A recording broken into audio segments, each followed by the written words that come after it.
The email system is quite old. It existed before the internet. Email is made up of three protocols. SMTP and POP3 were the original protocols, and then IMAP was added later. Sending of email uses SMTP, Simple Mail Transfer Protocol. Receiving emails can be either POP3 or IMAP.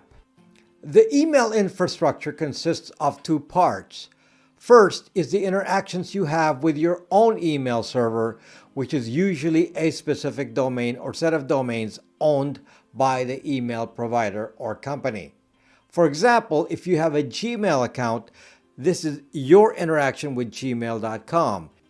The second interaction is between your email server and other email servers. These interactions are known as MTA to MTA. MTA means Message Transfer Agent.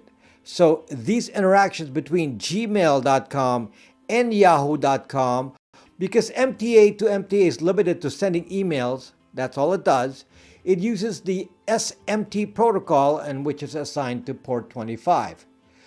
Now, one interesting fact about the SMT protocol, port 25, a very old protocol, is that all the traffic has to be sent in plain text.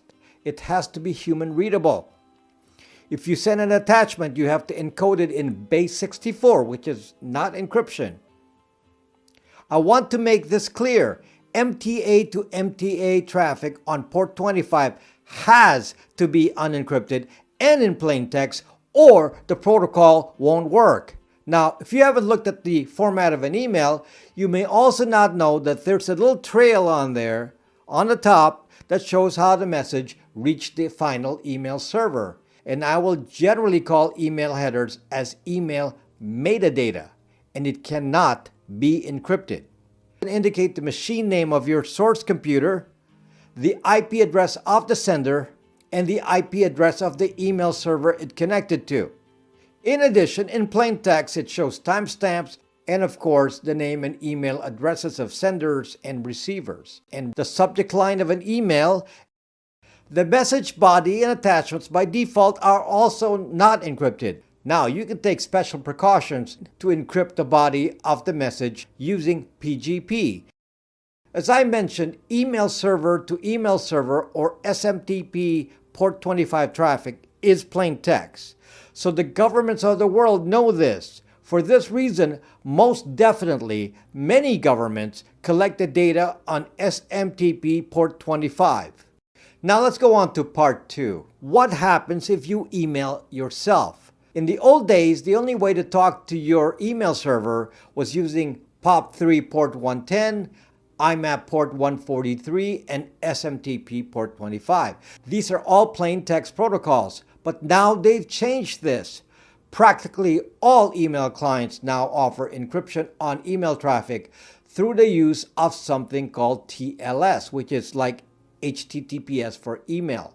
But this is limited to your communications with your email provider.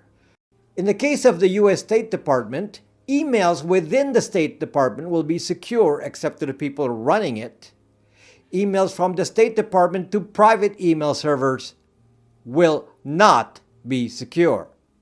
Let's make this clear. Your email provider can still read your email incoming or outgoing. Your email provider can read the metadata showing IP addresses and names. The email traffic has been reduced so that the only exposure now is on the email server to email server traffic, the MTA to MTA traffic. In other words, inter-domain traffic. When email providers say their email is encrypted, and this includes Gmail, Proton Mail, Tutanota, StartMail, and others, this is the part they're talking about. Your email provider can read your email. It is clear and obvious